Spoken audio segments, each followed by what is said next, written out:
បាទសូមគោរពអនុញ្ញាតពុកម៉ែបងប្អូនបាទលាំងមេសុភាបាទទំកាត់រថយន្តម៉ូថ្មីមួយគ្រឿងទៀតហើយប្រភេទបាទពណ៌ទឹកមាសប្រភេទឆ្នាំ01បាទខេត្តមណ្ឌលគិរីមួយញ៉ែក MC ពុកម៉ែបងប្អូនណាមួយញ៉ែក MC បាទពុកម៉ែបងប្អូន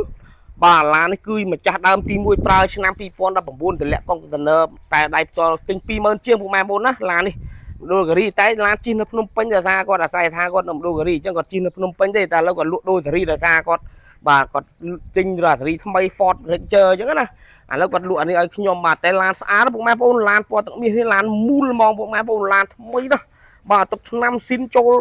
បាទ98%ពុកម៉ែបងប្អូនបាទមើលចោះបាទនៅត្រេនៅអីស៊ីនទាំងអស់បាទពុកម៉ែបងប្អូនមើលចោះបាទឡានសំណុំមកពុកម៉ែបងប្អូនញ៉េបាទឡានត្រេនៅស៊ីនទាំងអស់បាទឡាននេះនៅសំណុំបាទស្មើបងពុកម៉ែបងប្អូនណាហើយលើកំពុងតែរៀបចំតុបតែងជូនពុកម៉ែបងប្អូនបាទពងប៉ូលីពង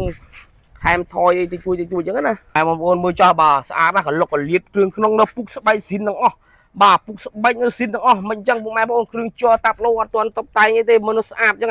បាទនៅថ្មីអញ្ចឹងកលុកកលៀតអញ្ចឹងបាទខ្ចៅខ្ចងអញ្ចឹងបាទអត់ទាន់បានទាន់ដោះសោស្គាល់សោដោះទេពុកម៉ែបងប្អូនឡានថ្មីណា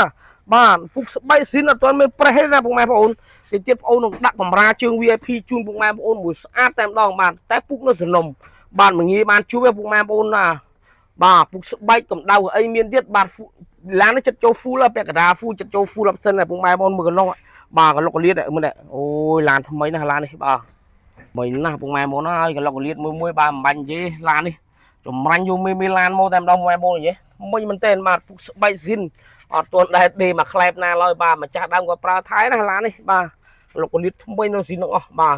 ឃើញទេបងប្អូនចាំមើលចុះដៃបងអូនមីសុភាបងអូនមីសុភាលេងអាខ្ចីនឹងទៀតបាទ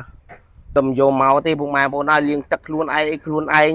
អញ្ចឹងអត់មានអស់សេវាអីច្រើនលក់មុំលក់ឲ្យពុកម៉ែបងប្អូនបាទនេះទាន់បានបាទរៀបចំមើលដល់ឡានសំណុំសាច់ស៊ីនមួយអញ្ចឹងបាទឡាននៅផ្កាអំបិលអញ្ចឹងបាទហ្នឹងហើយបងប្អូនអត់ទាន់មានម៉ាស់សាយទេបងប្អូនរៀបចំមកធម្មជាតិមិនអញ្ចឹងពុកម៉ែបងប្អូនហើយមកចោះឡានតែឡានសំណុំពុកម៉ែបងប្អូនអត់ដែរស្គាល់សោដោះទេបាទឡានលេខកូដអីនៅមកជុំបាទឡានមេឡានហ្នឹងមកនេះបាទតិចទៀតដឹងតែខ្ចីញញឲ្យពុកម៉ែបងប្អូនហើយណាអត់ឲ្យខកចិត្តខកជើងទេពុកម៉ែបងប្អូនលេងអីហើយទៀតពុកម៉ែបងប្អូនមកចោះឡានថ្មីណាបាទលេខខេត្តមណ្ឌលគិរីមែនប៉ុន្តែឡានលំដាប់មេឡានមកពុកម៉ែបងប្អូនហើយអត់មានភូតផោភូតខកពុកម៉ែបងប្អូនទេបាទនិយាយត្រង់ទៅត្រង់មកអញ្ចឹងបាទទឹកថ្នាំស៊ីនច្រើនឡាននេះបាទអេមកឡានអត់បត់ប៉ះទេនេះជូនបងពុកម៉ែបងប្អូនណាអរគុណពុកម៉ែបងប្អូនដែលជឿជាក់នៅកណ្ដាស់បងអូនបីសុភា